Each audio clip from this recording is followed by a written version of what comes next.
I was sitting in the passenger seat of the van going through my notes when I first heard the song.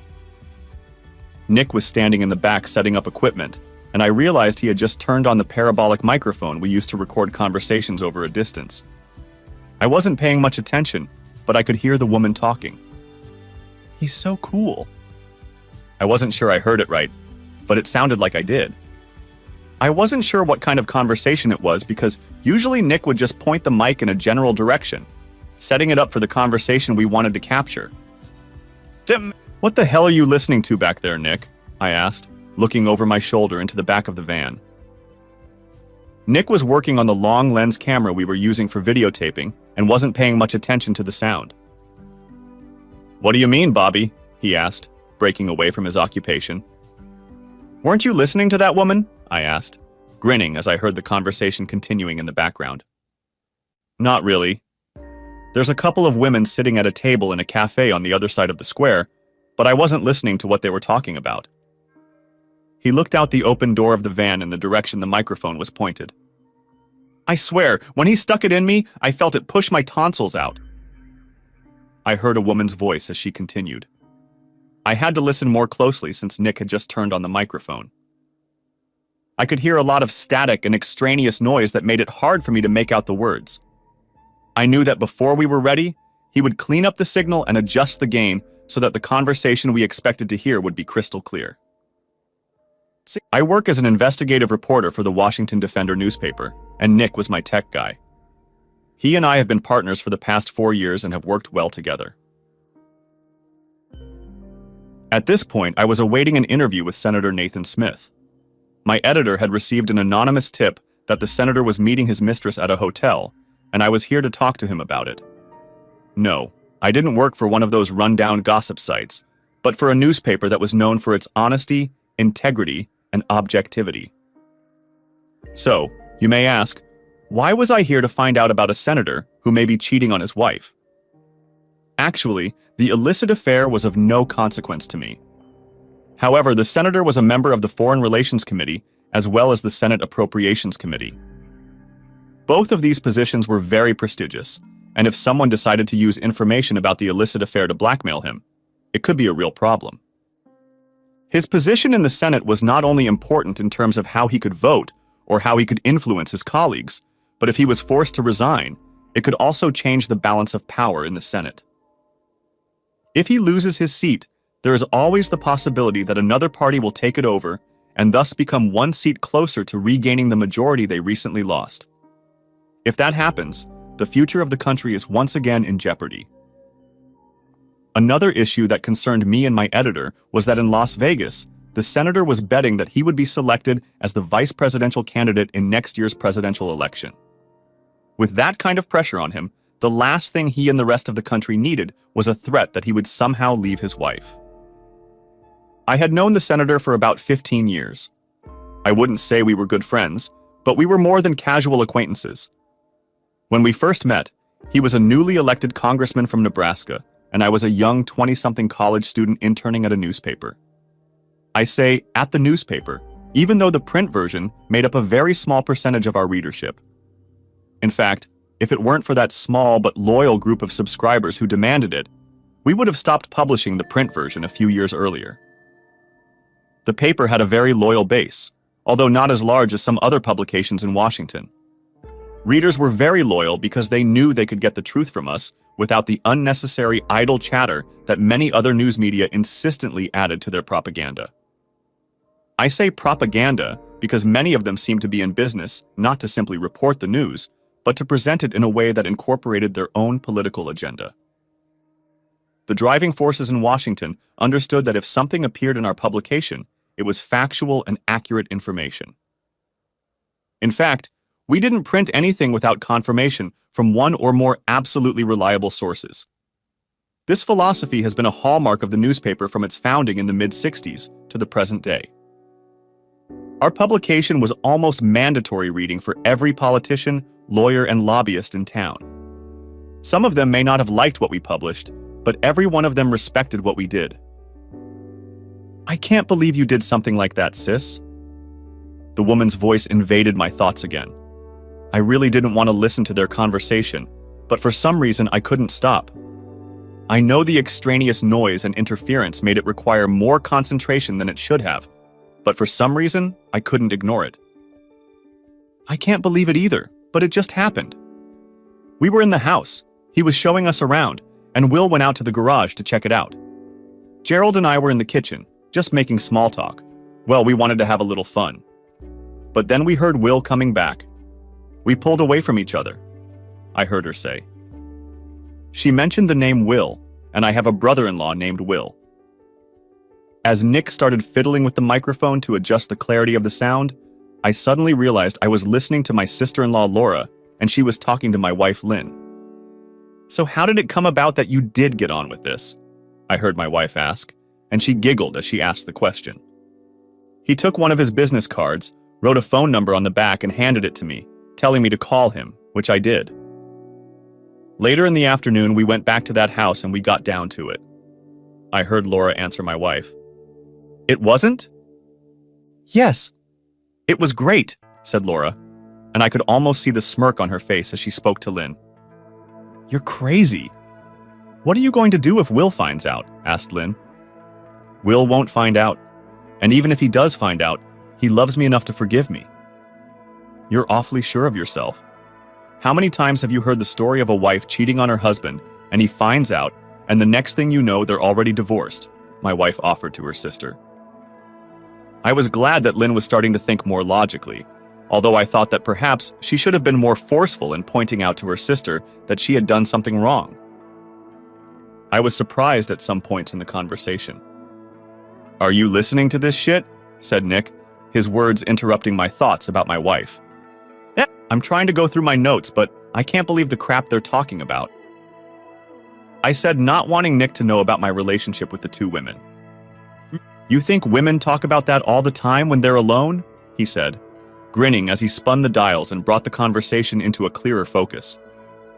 I have no idea, but I don't think it's much different than how guys talk about women, suggested I, and he agreed wholeheartedly.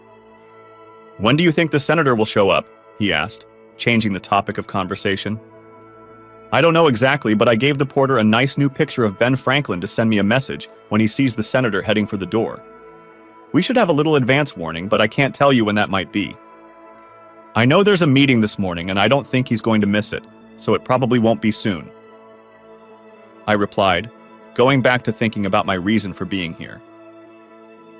I was relieved about the conversation I was eavesdropping on when my phone rang, and I looked at the message. The senator was on his way down, and it was time for me to head for the hotel doors. The plan was to pretend like I'd met him by chance, and then we'd have time to talk, I hoped. I didn't know exactly his schedule, but I knew it was almost an hour before the first Senate meeting of the day. I paced briskly across the square, and just as he was walking out the door, I was close enough to speak to him without raising my voice. Hey, Nate. Nice to meet you here, I said with a smile, extending my hand for a handshake. Good morning, Bobby. Yeah, it's a coincidence, isn't it? He said with a sly grin on his face. Okay, so it's not a coincidence. Sue me, said I, when we got close enough to lower my voice and speak normally. He wasn't stupid and realized that the odds of this being a coincidental encounter were very slim. Well, since we both know this isn't just a chance encounter, what's on your mind? He said, never being one to beat around the bush. I liked that about him. I didn't always agree with everything he did, but he was an honest and ethical man. The fact that he was a politician didn't contribute much to my appreciation of his character, but I had known him long enough to realize that he was one of the most ethical and honest people I had ever met. How about I buy you a cup of coffee? I began, pointing toward the coffee shop next to the hotel. Are you trying to bribe me, Bobby? He said with a wide grin on his face. If you can be bought for a cup of coffee, I think this country is in big trouble. I can't, but I can think of a couple of my coworkers who might. He said it softly, and several names came to mind at that remark. I didn't bother to continue. We walked over and sat down at the same table that, coincidentally, my wife and her sister had recently occupied. The waiter had just finished cleaning up after them and wiping down the table when we took our seats. I'll send a waitress right away, gentlemen, he said, and disappeared inside. Soon, a pleasant young woman came out, and we ordered a cup of black coffee each before we started talking. When she brought the coffee and set it on the table, and we declined any other offers, we got down to business. "So, we know this isn't just a chance meeting, and I'm assuming you're working on a story," he began. As I said, the senator was shallow and knew how things worked in Washington. I first met him 15 years ago when he was a newly elected congressman from Nebraska, and I was a 20-year-old intern just starting out at a newspaper. I was hired as a reporter after I graduated from college, and at the same time, he was re-elected to a second term in Congress. He was just about to run for a third term when one of the senators from Nebraska had a heart attack and died in office. The governor appointed Nate to fill the remainder of the senator's term, and then he ran for and was elected to a full term. He was now halfway through his second full term and had risen in power and prestige among his colleagues in the Senate. He was highly respected, and I was fortunate enough to be able to consider him a casual friend. "No, this is not just a chance meeting. I need to discuss a couple things with you. If you have a few minutes, I would appreciate your time," I began. "And I assume you're writing this down?" he asked, though he didn't really need to do that. He and I both knew that if he asked me not to record or repeat it, it wouldn't be recorded and would never be repeated. "You're right, Nate. You're being captured on camera and on audio. Are you okay with that?" I asked, knowing that if he said no, Nick would immediately shut down the equipment. "No, it's fine. I have nothing to hide," he said confidently. "Well, I know you and I are going to dance around this issue, so I'll just start with the reason I'm here to talk to you." "Fire," he said, taking a sip of coffee, and then leaned back in his chair and waited for me to begin. "My editor has received an anonymous tip that you're having an extramarital affair. Personally, of course I don't care, but unfortunately, there are those who might. You know our policy. We don't print dirty gossip, and I'm not here to look for a story to deceive the National Enquirer. Like I said, I personally don't care if you have an affair or not, but you know there are consequences, right?" He only nodded and took another sip of coffee. "Something like this could expose you to potential blackmail, and I'm sure you realize what consequences that could lead to. You also know that you will never be seen or heard from in this town by a lot of people who have far less scruples than I do. I'm sure neither you nor your wife want to be involved in some smutty media hype. You know that won't happen with the defender, but you also know that there are plenty of other people around with very low ethical standards." I didn't tell him anything he didn't know, but I thought just reminding him of it would be helpful. "I'm not having an affair with Bobby, and I never would. I know that you and your newspaper aren't the type to spread rumors like that, and I know that simply denying it won't give me the credibility you're looking for, but I'm telling you the truth," he said, looking me straight in the eye. I've been doing this long enough to be able to read people almost like a book. There was not a hint of dishonesty on his face, and I was sure he was telling me the truth. Nevertheless, someone apparently thought he was having an affair, and that someone had taken the time and trouble to contact my editor. I wondered if they approached us knowing that we would find out the truth, or if we were just the first of several other media organizations this person might have approached to somehow embarrass the senator. "It has come to my attention that you are on the presidential ticket for next year," I said, changing the subject slightly. It was more of a statement than a question, though I suppose he could have taken it both ways. "Huh?" I hadn't heard that. "Do you know something I don't?" He spoke, keeping a neutral expression on his face. He was a skilled politician, and I wondered if he had learned to lie as well as I had learned to read people's thoughts and emotions. I didn't have to worry about complete honesty, but I sensed that at the moment he didn't know. Of course, the election was almost 18 months away, and I didn't think choosing a vice presidential candidate would happen this far into the election. "Well, if no one has asked you yet, I hope to be the first person you tell about it when it happens," I said, always looking for an angle and a different story. "Well, you'll be in line somewhere after my wife if I ever have to answer that question." He didn't say it outright, but I realized he was repeating his earlier statement about not having an affair. We each knew I understood the meaning of what he said, and I had to respect him for the way he said it. "Okay, after your wife then, but I really hope I come second." I smiled, finishing the last sip of coffee. Anything else I can help you with today, Bobby? He said, and I realized our conversation was almost over. No, I think that's pretty much all I wanted to say. Have a good day and hopefully we can talk again soon, I said as we stood up and shook hands before we parted ways. So Bobby, do you think he was telling the truth? Asked Nick as I walked back to the van. I didn't see any indication that he wasn't telling the truth. He's a politician after all, and some of them can talk a lot without saying anything. However, he denied it outright, so I have to think he wasn't trying to split hairs or play with semantics. I thought for a bit. Yeah, I thought he was honest too. And in this town, an honest politician is pretty hard to find. He laughed heartily. Yeah, I know you're right. By the way, do you still have the tape of the conversation between those women before I met with the senator? I said it nonchalantly, not wanting Nick to think I was too interested in what they were saying. Yeah, I've got everything here. What's up? Can you drop me a copy? I just couldn't believe what they were saying and thought I'd like to watch it again, just for a laugh. I said this, hoping he wouldn't find my request unusual. No problem, boss. The DVD will be on your desk after lunch, he said, gathering his equipment. Next chapter. Back home, I didn't say anything to my wife about seeing her or overhearing their conversation. I didn't want her to think I was following her or eavesdropping on what she might be talking about. Nevertheless, the conversation did strike me as somewhat odd. I also thought my wife's sister was a cheating whore. I always thought there was something about her, but I had no way of knowing what it was. She was nice enough to me, but there was always something about her that kept me on my toes.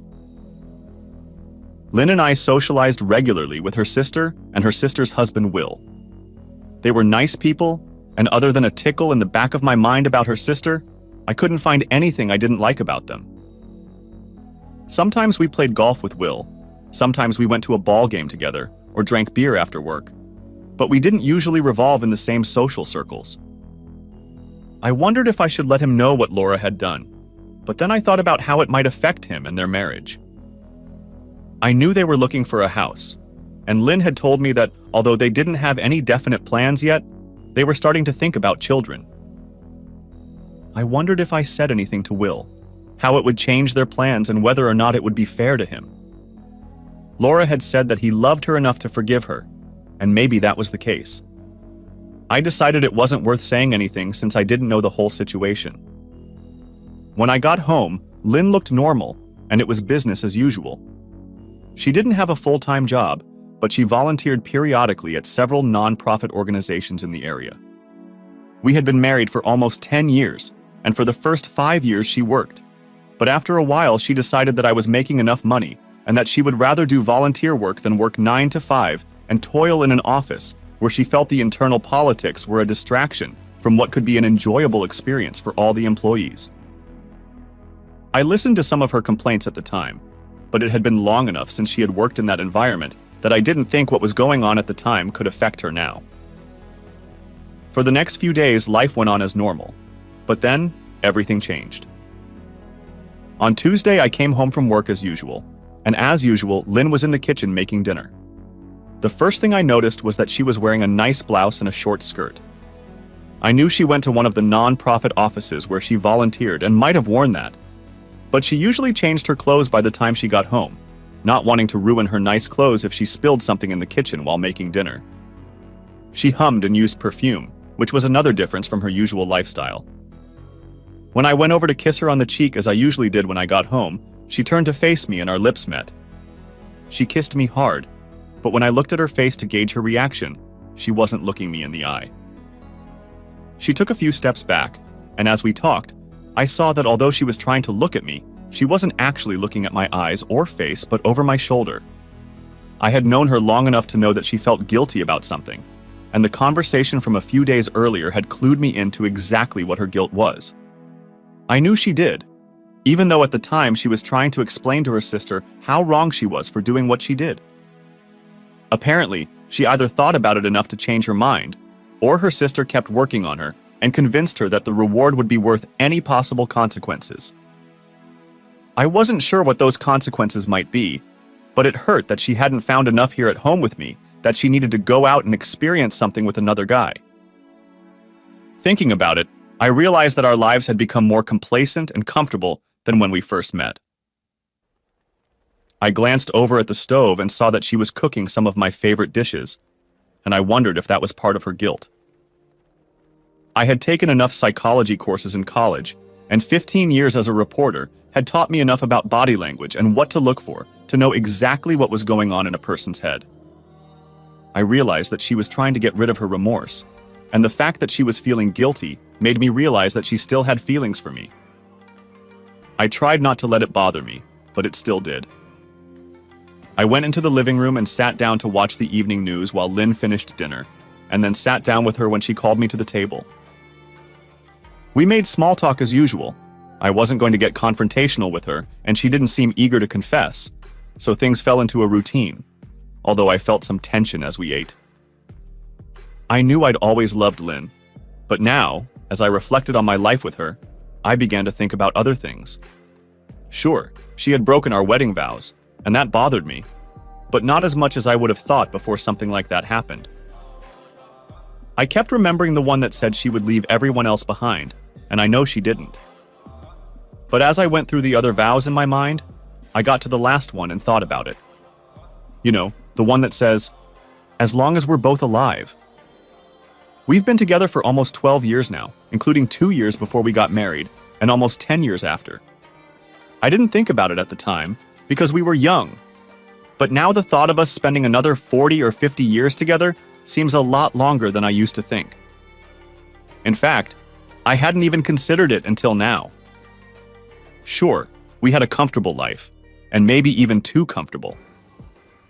Thinking back on it, I wondered if I had started to take her for granted, and maybe that was why she felt the need to leave.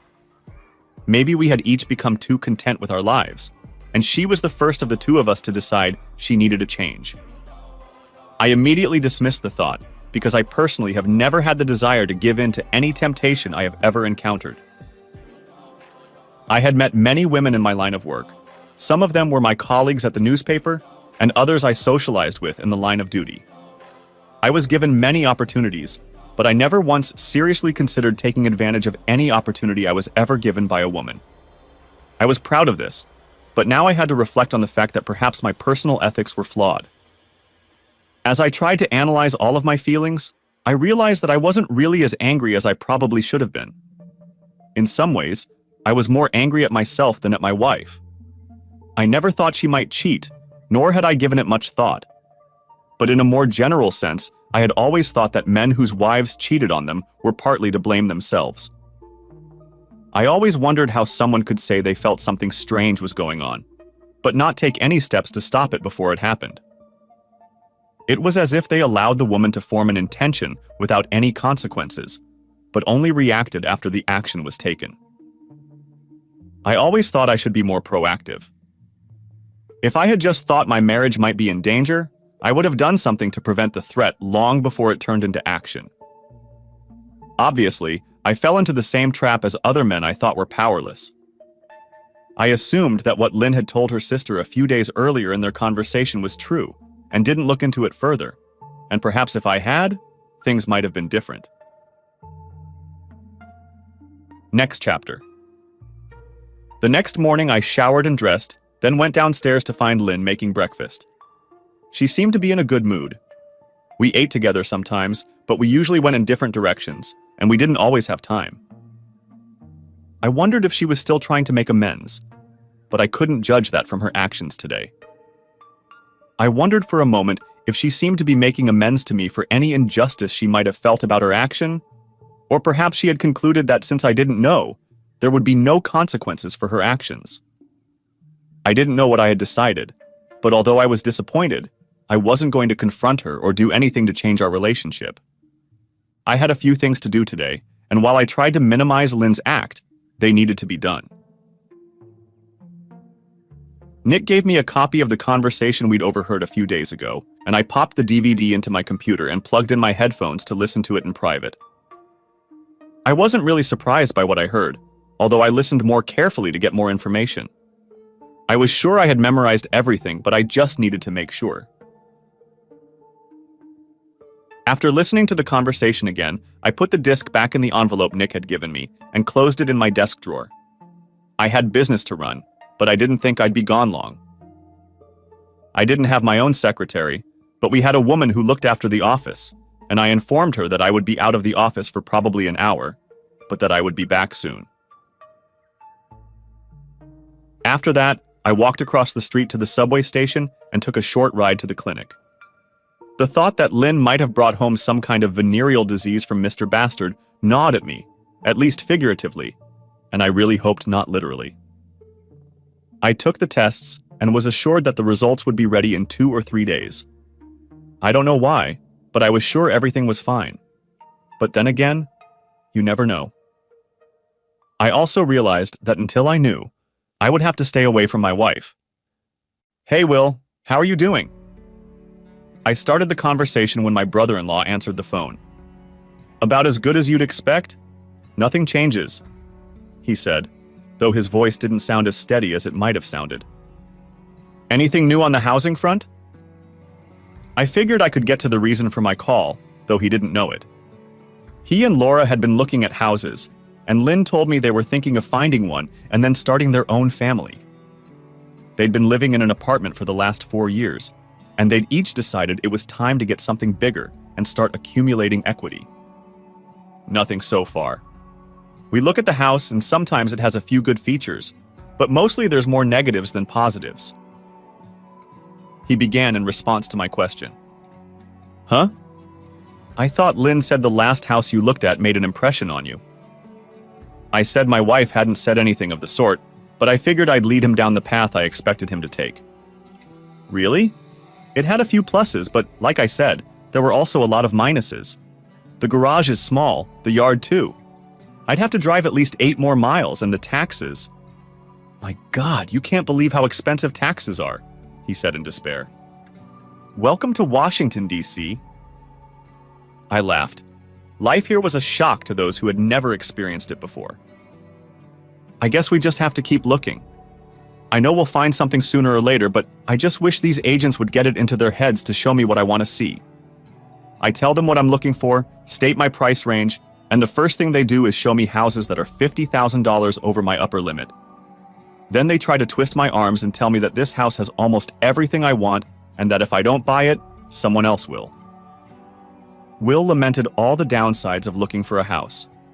I know he'd never done it before, but a lot of it was pretty typical, regardless of where the person was looking. Lynn and I had done it twice before, our house being the second one we lived in here in the metro area. "Yeah, I guess realtors rank right up there with used car salesmen," said I with a chuckle, and he totally agreed. We continued talking for a few more minutes, and I ended the conversation by reminding him about the barbecue he and Laura were going to have the following weekend. During the conversation, I also learned the name of the real estate company he was using, which was just what I wanted. After I finished talking to Will, I went downstairs and found Gloria. Gloria was an old friend of mine who had worked at the paper as long as I had and worked in the research department. I knew she would help me without question, so I asked her to find some background information on Gerald. She didn't bother to ask why I needed the information and replied that she would have something for me later that day. I knew she would.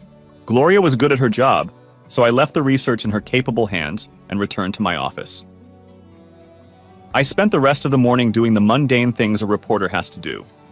Meeting with my editor about the interview with the senator, making a few phone calls and trying to find leads for the other stories we were working on.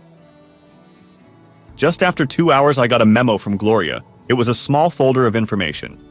There wasn't much in it, but then again, I realized that for some local guy who sells real estate, it might not be much. I was used to getting thick folders whenever I did a biography of a public figure, but it was different here. The first page was mostly demographic information, which I didn't take a long time to scan. The guy was 41 years old and had been in real estate sales since he graduated high school. He was making good money but hadn't gotten rich, although I wondered how many realtors actually got rich selling houses. I figured that if he worked somewhere other than Washington, D.C., he'd be mediocre at best. But with the cost of housing here and the need for constant turnover, he probably managed to sell enough houses to live comfortably. He was married, but I saw that he was divorced and had a 19-year-old daughter. There was other minor information, like a couple speeding tickets, and the fact that his credit rating, while decent, was nowhere near stellar. I guess I couldn't really say anything about that. Most people don't have a credit rating like Donald Trump or Bill Gates. The next page interested me more. It contained personal information that you couldn't get just by doing a quick Google search.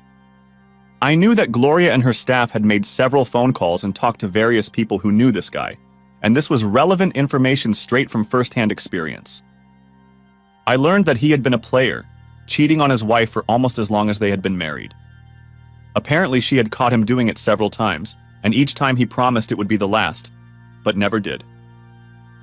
3 years ago, something pissed her off to the point where she filed for divorce from him. I completely understand why she did that, but that's when her life started falling apart. She filed a lawsuit citing infidelity as the reason, but unfortunately, she had no proof of the infidelity. Everyone knew the guy was running around and couldn't hold his own, but without any real proof, she had no chance in court. He hired a lawyer who turned out to be a real pit bull, a real bastard in every sense of the word. He used every dirty trick in the book to thwart her attempts to get a divorce. I'm sure she only wanted to leave him, but at the same time she wanted to leave with some assets and dignity intact. Obviously, he didn't want that. His attorney started hinting at mental instability, incompetence, and even started throwing around terms like involuntary guardianship. His wife had been pushed beyond her ability to tolerate, and she had really crossed the line. She had some sort of mental disorder, and his attorney used that as a basis to dismiss her claims. To my surprise, he was awarded custody of his 16-year-old daughter. I thought this was odd, because usually in these cases the woman gets custody, but it was his wife's actions that were her undoing. Because of everything he put her through, she threatened to kill him and did so in front of witnesses. His lawyer picked up on this threat and issued a restraining order forbidding her from going near her husband or daughter. This only plunged her into more depression, and the court said there was nothing they could do but remove the girl from her mother's influence. I had all the information I intended to get, and I probably should have stopped, but I couldn't. I had already decided that I would put this behind me and try not to worry about it, but I decided that I wanted to find out what this guy had that I didn't. I don't know why I wanted to see him up close, after all. I had read all the information Gloria had gathered. There wasn't much else I could have figured out on my own, but I decided I needed to anyway. I wondered if I should park outside his office just to take a look at him, but then another thought occurred to me. He was a real estate agent, and it wasn't unusual for him to meet strangers looking for a new home. What could be more normal than calling his office and telling him I was moving into the neighborhood and could he show me some houses? It was stupid, I know, but for some reason, I just couldn't let it go without finding out more about him. I picked up the phone and called, and 10 minutes later I had an appointment with him for tomorrow to look at a new house. I was nervous, but I didn't know why. I met new people all the time, and not always under the most favorable circumstances. I don't know why I should be nervous after all. All I was doing was looking at a house and making small talk with a guy who was trying to convince me of its best aspects. Of course, the guy I was making small talk with was the same guy who had entertained my wife just 2 days earlier. Next chapter.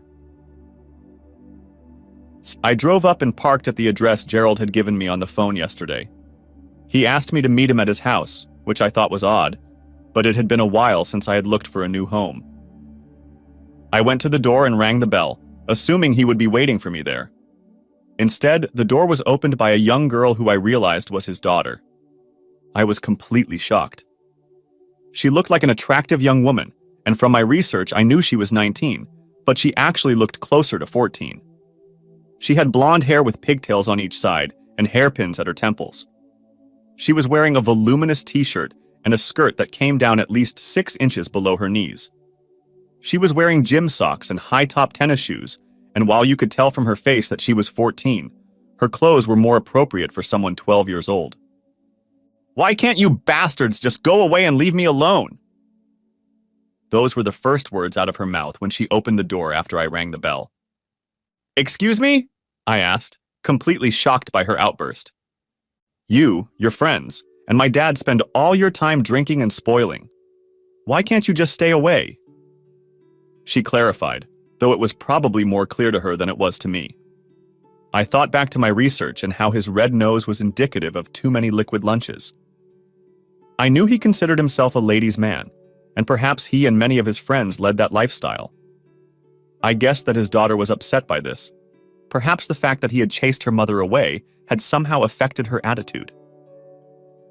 "I'm sorry, miss, but I've never met your father. I had to meet him here so he could show me around the house," I said, hoping to calm her outburst. "Oh, I'm sorry. I shouldn't have said what I said," she said, looking down at the floor. I could tell she was embarrassed. "Don't worry about it. I won't say anything." I tried to reassure her since I didn't think her father would appreciate what she said about him. "Thank you. I have to go. My dad doesn't like me talking to strangers." She said this when I saw her looking towards the street.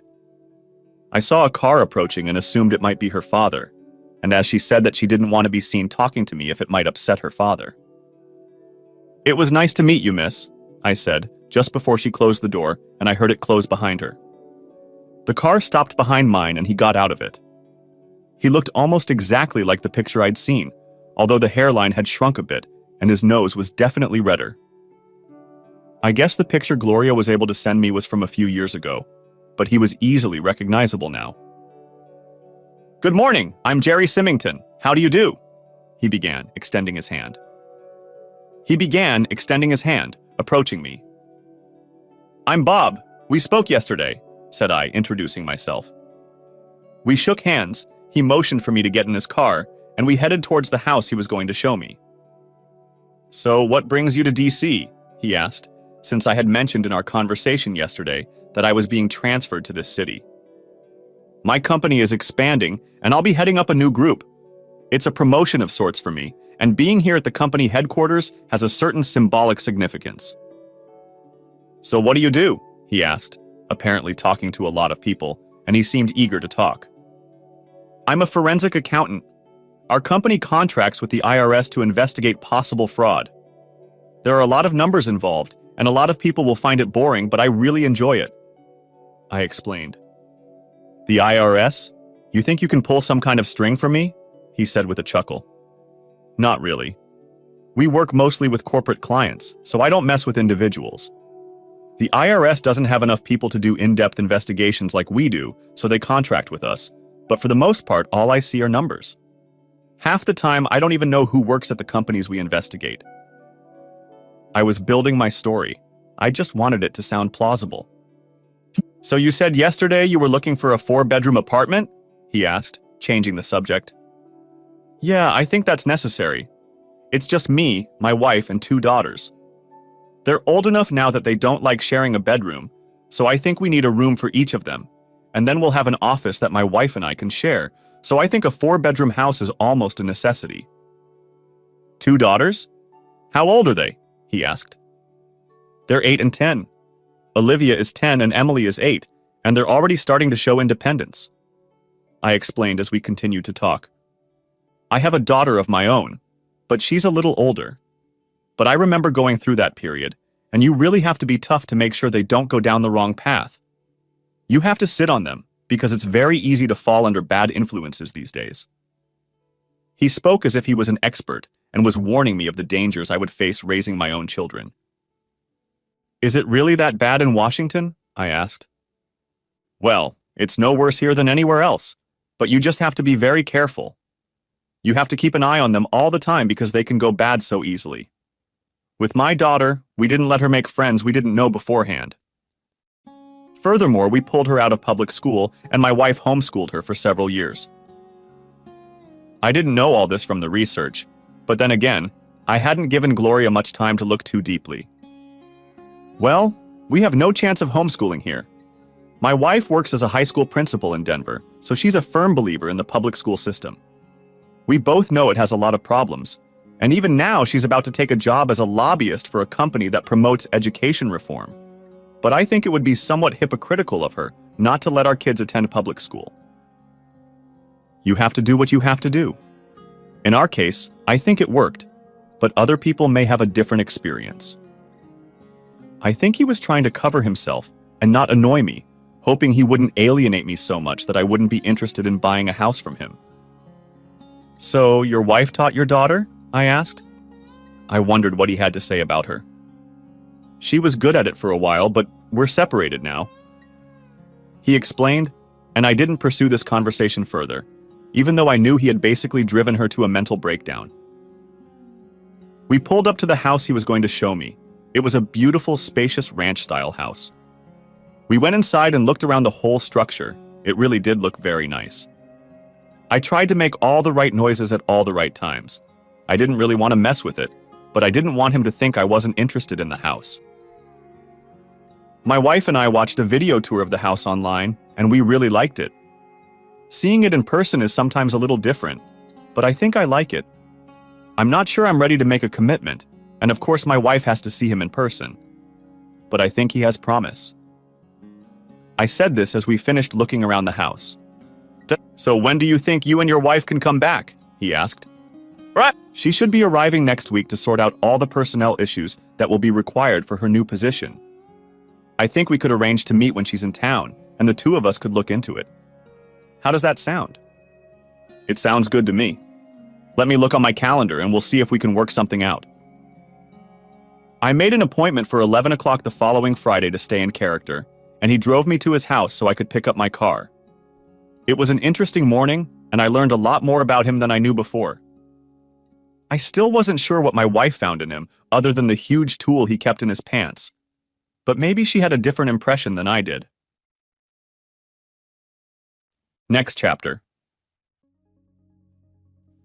Back at the office, I divided my time between work and thinking about what exactly Lynn saw in this guy. I got home that evening and Lynn was in the kitchen again, cooking dinner. She wasn't as obvious today as she had been earlier in the week, but I got a definite feeling. "So, how was your day?" she asked as I entered the kitchen, pulled up next to her and gave her a quick kiss on the cheek, then pulled away as she worked at the stove. "It's been pretty normal. Making calls, talking to people, looking for leads, the usual," I replied. "How about you, honey? What did you do today?" Laura and I went to see the house they were looking at the other day. I think they'll probably make an offer on it. It was a very beautiful place and I think they will be very happy there. She lied to me. I knew from talking to Will earlier in the week that neither he nor Laura were all that interested in the house they had seen. I knew that if he and Laura had traveled anywhere together, it wasn't to see the house. "I hope it was worth it," I said, looking at her for a reaction. "What? Who was worth it?" she said, searching for an answer that wouldn't make her look guilty. The blood rushed from her face, and even if I didn't know what she'd been up to, it wouldn't have been that hard to guess. "The guy you were having fun with," I replied simply, and my words made her drop the spoon she was stirring her food with. "What are you talking about? I wasn't having fun with any guy," she said, getting defensive and trying to interrupt my words. "Look, Lynn, we both know you were, so let's not keep lying to each other." "I wasn't with any guy. Were you following me?" She didn't realize the stupidity of what she was saying. First, she tries to say she didn't do anything wrong, and then she asks me if I saw her do it. I didn't realize she was that dumb. Apparently getting caught had lowered her IQ by 30 points. I know Will didn't like the house they looked at a few days ago. There's no way in hell he's going to make an offer on it. "Would you like to change your story?" I said, changing the subject a bit. "Okay, I was with the guy for a few minutes," she said hesitantly. I think she was still working on a story I could believe. "See, it's a lot easier if you're telling the truth." She seemed to breathe a little easier. "It was just a one-time thing, and it will never happen again." She said it in such a way that I could see the gears in her head kicking into action, constructing a plot. "That's one," I said simply. "One what?" she asked, her face now completely confused. "One lie. It's the first, but it won't be the last. When I was in Catholic school, the nuns told us that you should never tell just one lie. Once you've told one, you have to tell another to back up the first, and then another to cover up the second. And before you know it, You've told a dozen lies and are so confused that the whole thing falls apart." "But I wasn't lying," she replied weakly. "No, you lied. You said it was only once, but I know you had fun with that guy last Tuesday. Do you think I'm stupid? You were so guilty that you couldn't wait to get me into bed and try to get rid of the guilt of what you did. I talk to people all the time and I can read them like a book."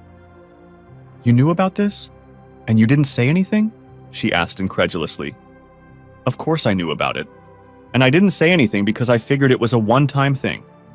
I don't know why you did it, so I figured it didn't mean anything. I'm sure I'll hear the 'it was just sex' argument soon, and it didn't mean anything to me. But apparently it was important enough to you that you came back for more. It meant nothing to me. I love you, not him." I didn't think it would be long before she got to that sentence. "Like I said, it meant enough to you that you couldn't keep it to one time."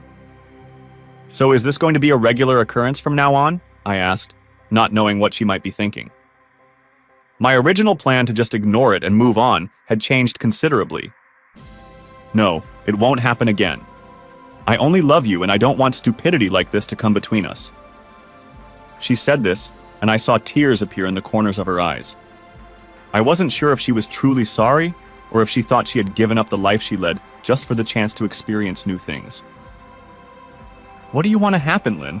I asked, still not realizing how I felt about it. "I want our life to be like it was before. I don't want any problems. I'm going to get over this and I want you to do the same." "That's not going to be easy for me to do, honey. Apparently I'm not enough for you. You're going to have to look for someone else. And what do you want me to do? Assume that you won't think about him while I'm making love to you? And if I make love to you at all, how do I know you didn't bring something home?" "Gerald didn't give me anything," she said firmly. "Gerald? And how do you know that? Or did you just decide he couldn't possibly have an STD? If I were you, I'd get your ass to a clinic and get checked out." I said this hoping to scare her. I got checked after the last time and found out I was clean, but I had to sweat for a few days before that news got to me. "So after I get tested and everything is fine, we can go back to normal, right?" she asked, though I think there was more hope in her words. "I'm not sure we'll ever be able to go back to normal," I replied simply. "I'll tell you now that I don't want a divorce. Moreover, I won't give it to you even if you want it." She suddenly became defensive. "Who said anything about divorce? If either of us files for divorce, I know how the laws work in this country. You think I'm going to give up half of everything I've gained just to pay you to have fun with some strange guy? That's not going to happen, honey." "Then you don't mind," she repeated hopefully. "No, I'm not okay with it. I said I'm not going to ask for a divorce, but that doesn't mean I'm okay with it. It's going to take a long time and a lot of humiliation on your part before we can get back to normal." "So your poor little ego is bruised?" She was starting to feel better and decided to hit me back. But she didn't know. "My ego? How is my ego involved in this discussion?" "You know, you don't own me," she said, and suddenly her face took on an extremely smug look. "No, I don't belong," said I, and that smug expression got even bigger. "But I always thought our marriage vows gave me the exclusive right to use her." I continued, and the smug look on her face immediately disappeared. "But..." Suddenly she was at a loss for words. "Obviously, either I misread our marriage vows or you didn't believe in them at all. You know, the part about renouncing everything else. Maybe you can tell me which of those two options is correct?" She didn't have an answer, and I didn't think she really wanted to. That was the end of the conversation because she turned and ran off to the bedroom where she closed and locked the door behind her. I probably should have felt worse than I did, but I thought again about how deep our love for each other was. I know we had a marriage of convenience, but maybe it was too convenient. Maybe instead of a real and deep love for each other, it was just easier for us to act almost like roommates. Sure, roommates with benefits, but then again, I could have gone out and found a hooker for $2 to get the same benefits. Yeah, I know that sounds harsh, and it really was, but if I was hiring hookers, I wouldn't be so upset to find out they dumped me in favor of some guy with big equipment. Was that really all this guy had to offer my wife? I knew I'd never get a truthful answer, even if I asked the right question. And if I started talking too much, she'd realize I knew more than she thought. Right now, all she knew was that I was aware that she was having fun with another guy, and twice.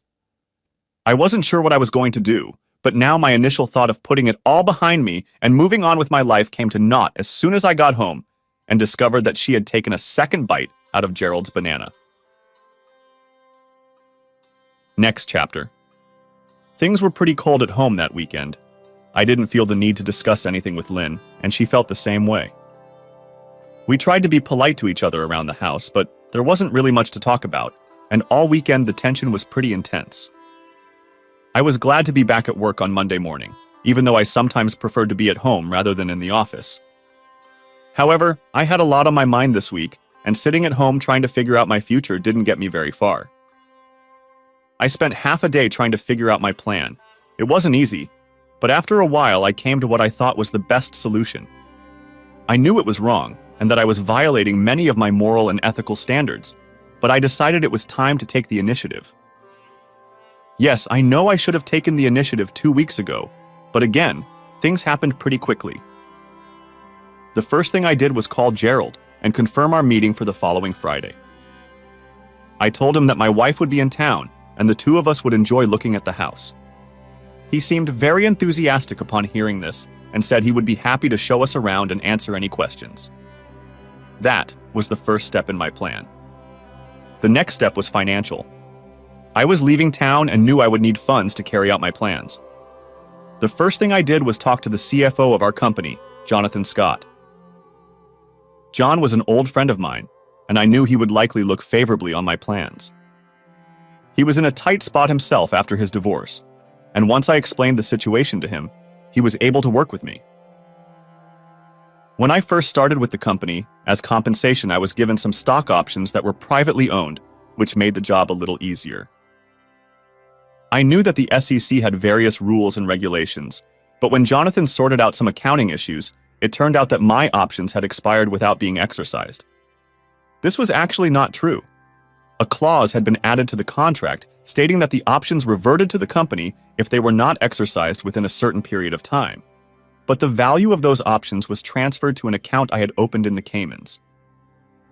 There was little paper trail, and I doubted that my disappearance would lead to a serious investigation of my finances. I had also cashed out my 401k retirement plan. I knew that if I stayed here, I would be hit with taxes as well as an early withdrawal penalty, but I didn't expect that to be a problem, and the entire amount was transferred back into my account in the Caymans. Most of my investment was liquidated, and the proceeds ended up in the same account, and I soon had a nice nest egg to support me for a while. The last step was to get a loan against the house and transfer the proceeds into the same account. We had about $150,000, and with an 80% interest, I was able to transfer another $120,000 to my account in the Caymans. This brought my total funds in the Caymans to almost $800,000, and I believe I will be able to live comfortably on this money for some time in the future. On Thursday, I told Lynn that I would have to go out of town the next day on an assignment and would probably be gone for a few days. This was not unusual, and although we no longer spoke, there was a slight thaw in our relationship. "You'll be back by Sunday? You know Laura and Will are coming over for the barbecue, right?" she asked me after I broke the news of my out-of-town assignment to her. "They should be. Right now I'm planning to be back around lunchtime on Sunday. I don't think anything will happen in that time that will change that." I explained to her that the barbecue was scheduled for about 4 o'clock. I packed my bag early Friday morning, putting a few days' worth of clothes in there and a few things I wanted to take with me. I wasn't going back, but Lynn didn't need to know that. As I looked around the house, I saw many things I had worked on all my life, and I felt sorry to have to leave them behind. But on the other hand, I was starting a new life, and I had the opportunity to start collecting those things again. Next chapter. I parked in front of Jerry's house a couple minutes before 11 o'clock. Just like last time, I didn't see his car there, and when I looked at the house, I thought I saw someone looking out the window, but I wasn't sure. I didn't want to scare his daughter, and I knew she had said her dad didn't like her talking to strangers, so I just waited in the car until I saw him approaching. He stopped behind me, and I got out of the car and headed for my car. "Where's your wife, Bob?" he asked, as I opened the door and got in the front seat with him. She just called and said she was running about 20 minutes late. She has an address, and she can't live without GPS, and said she'd meet us there. "Okay, let's go," he said, pulling away from the curb. "My early showing," he said with a smirk, and then winked at me as if I knew what he meant. I really did know what he meant, and all doubts about my plans suddenly vanished. We pulled up to the house and went inside. He said we could talk for a few minutes while we waited for my wife to arrive. I spent the early morning gathering the items I would need. To some, these items may seem odd, but then again, they fit my plans quite well. The first item was a stun gun that I had gotten from one of my not-so-reputable acquaintances. This particular model was very small, very powerful, and very illegal. It was manufactured in South Africa, and I was instructed to be very careful when using it. I also needed a very sharp knife. I thought one of the new ceramic knives, you know, the kind they advertise on TV, you can cut bricks in half and slice tomatoes thin. Not available in any store. That's what the commercials usually said. I went to the As Seen on TV store at the mall and bought my own there. Both of these items were in my suit pocket along with nylon ties, latex gloves, and a Ziploc bag. I knew exactly what I planned to do and had thought it all through. As we made small talk in the living room of the house, I reached into my pocket and pressed the button for the stun gun. When Jerry went to the window to see if my wife had come in, he was suddenly on the end of it and was soon lying on the floor twitching. I later cut something off his end. There will be no details, just as a fact. So I gathered up everything I had taken with me and went back outside. The door was unlocked, and in the future I would have called the medics. But right now, I just wanted to leave. I'm sure there would be no doubt left as to who had done this to him, but by then, I would be long gone. I was sure that while the police might issue a warrant for my arrest, I doubted there would be a nationwide manhunt for the man who had done the man justice. 10 minutes later, the cab dropped me off in front of Jerry's house, where my own car was waiting at the curb. I was just about ready to get in my car to drive away when I saw the front door open, and out stepped Jerry's daughter, Angelica. Her clothes were similar to what she had been wearing that day. "You're leaving already, aren't you?" she asked as she approached me. "Yes, I've looked at the house and I'm going home," I replied, thinking she was talking about me leaving. "No, you're leaving. You're not coming back." I was surprised at her words. She seemed to know that I was leaving town and that, yes, I wasn't coming back. "Yes, you're right. I'm leaving," I said. I didn't see the point in lying to her. "Take me with you?" she asked, though there was more of an imperative in her words. I was about to tell her I couldn't, when I suddenly wondered how she would be able to take care of herself. Of course, her father would be incapacitated for a while, and I didn't know if she was capable of taking care of herself or not. What could happen to her? I knew from the research I had done that her mother was not capable of taking care of her, and her mother's parents already had a hard enough time taking care of their own daughter, and another person would probably be an overhead for them. Angie also told me later that she was very disappointed in her mother for not fighting to get her away from Jerry. I had no thoughts about her father's parents, even though I knew nothing about them. That was another part of my plan I hadn't considered. "Okay, take whatever you need," I said, though I wasn't sure I should have. She ran off into the house and came out of there 2 minutes later with a small purse and nothing else. "That's all you took?" I asked incredulously. "I don't need anything else." That was all she said. Then she got in the car with me and we drove off. "Don't you want to know where we're going?" I asked, more to say something than really meaning it.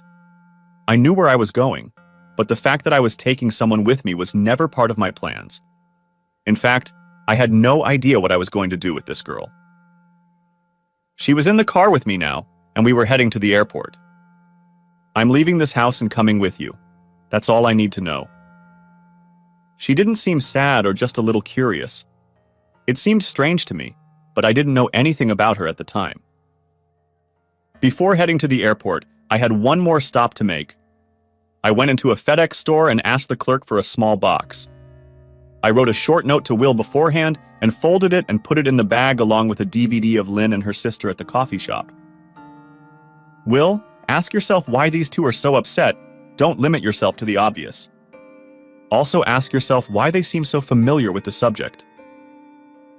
I sealed and inscribed the address on the box, then asked the salesperson to set it aside for delivery on Sunday afternoon, when Laura and Will would be at the house with Lynn for a barbecue.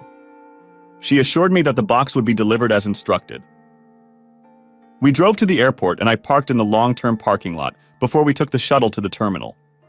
I asked for directions and found my way to a small hangar where private planes were parked. We boarded an airplane that was chartered by a newspaper, more specifically the CEO, Ed Murrow. He and his wife were going on vacation to Florida, and I asked for a ride. Angelica's presence with me caused a few raised eyebrows, but no one said anything. Ed and I had become good friends when he hired me at the newspaper 15 years ago, and while he had no personal experience with divorce, his son had taken the fall after his son's wife was caught cheating. He was well aware of how badly a husband is treated in such cases and did not hesitate to help with my plans, although I did not fill him in on any of the details. Ned! During the flight, I made small talk with him and his wife, but Angelique said nothing. She sat wide-eyed and gazed curiously out the window and at everything inside the airplane. I had no doubt that she had never flown, but that fact didn't seem to bother her as the plane continued its journey south. Once the plane landed in Miami, everyone got off the plane and a limo pulled up to Ed and his wife. There was enough room in it for Angelica and me, even with my one suitcase and Angelica's purse. We drove to the dock and then boarded a large luxury charter fishing boat. Ed and his wife were going fishing. They both loved being on the ocean and hunting for trophy swordfish and marlin. I quickly called the DC police and reported the home invasion, where Gerald was presumably still there, tied to the stair railing. They would find him and get him medical attention. I dropped my phone as we were out of cell phone range. Angelica and I shared a cabin, very nicely furnished and very comfortable. We spent almost the entire trip in it, which took 2 days, but soon the ship docked in Grand Cayman. This was my final destination, and apparently Angelica's. I still didn't know what I was going to do with her, but the thought of just leaving her somewhere wasn't even considered. Next chapter. I bought a small house on the island where I was going to spend my time. I had originally planned to just lay around and relax, but I had never led a sedentary lifestyle. I wasn't sure what I was going to do, but I knew I had to find something to do. Now I had more important things to do. When I bought the house, it had a few basic furnishings, but when we moved in, I realized we would have to buy a few more things to make it livable. I still wasn't sure about Angelica, but since the house had 2 bedrooms, one would be hers and the other would be mine. We spent the first week in the house buying the necessary furniture and picking out her clothes. Of course, the clothes she was wearing when we arrived were totally unsuitable for island living, so a visit to the clothing store was necessary. She picked out a few t-shirts, shorts, and a pair of sandals, but felt uncomfortable asking me to buy her anything. I can't let you buy me things. I don't have anything to pay for them. She embarrassedly told me to pick out whatever she saw fit. Since I knew next to nothing about what young women could wear, I left all decisions in her hands. Nevertheless, after a few days she became more comfortable and we began to get to know each other better. There was plenty to do on the island, but playing tourist was not on my list of things to do at the moment. We spent time talking and exploring our neighborhood a bit, which included other houses, and we met and talked to a few people, though none of them we were able to be friends with long enough. We went into town and sometimes ate at a small cafe, but more often we bought food from the market and brought it back to the house, where I discovered Angelica was a very good cook. We ate lots of fresh fruits and vegetables and seafood, although living on a tropical island, this was to be expected. Epilogue. What happened to get us here? Jerry came out of the hospital after a 2-week stay. He was broken. He felt like anyone who saw him would immediately realize he wasn't that kind of man. At first, he tried to reconcile with his ex-wife, but she had already been in therapy for 3 years and was much stronger. When he suggested she get back together, she told him to back off. I thought it was funny, not only because of the impossibility of doing what she said, but because he couldn't do it now, even if it were physically possible. He went to his house and rarely came out of there, depressed and embittered. Lynn now lived with her sister Laura in a cheap apartment. The first time after I left, she found that she couldn't make her mortgage payments as well as her home equity loan. I know I'm a bastard, but in my opinion, she deserved it. She didn't have a paying job, but soon had to find one. But even then, her professional skills were outdated, and finding something that paid enough to cover her expenses was impossible. Senator Smith wasn't having an affair. It turned out that his wife had an affair with a married man and ended up pregnant. As was customary at the time, she left to visit relatives and returned about 8 months later. In the meantime, her mother gave the young woman a new sister. Nate offered to shelter the girl, but by then, her life had already taken shape, and she only knew that Elizabeth was her older sister. Soon the girl fell into bad company and became addicted to some recreational drugs. Nate and his wife found her and put her in a hotel to give her a chance to dry out. Doctors, nurses, and various therapists visited her to keep her confidential. They were looking for a quiet rehab facility in rural Nebraska. The rumors were never in the public domain, but one jerk reporter asked him about it on camera. "If you think I'm having an affair and you can prove it, knock yourself out." He turned and walked away, and that was the end of the story. I was sitting on a beach blanket when Angie finished swimming in the ocean. I couldn't join her as I was looking after our 3-year-old Olivia and her 15-month-old sister Emily. Yes, that was the name of my imaginary children when I was creating the background for Jerry. I didn't give Angie all the details, but when I suggested each name, she liked the choices. Her belly was starting to swell again. She didn't feel it necessary to have an ultrasound to know it was going to be another girl. We told the girls about the imminent arrival of a new sister, and each of them was thrilled. As excited as is even possible for a 3-year-old and a 15-month-old girl. The end. Thanks for watching. I hope you enjoyed it, so subscribe to my channel and watch the next video.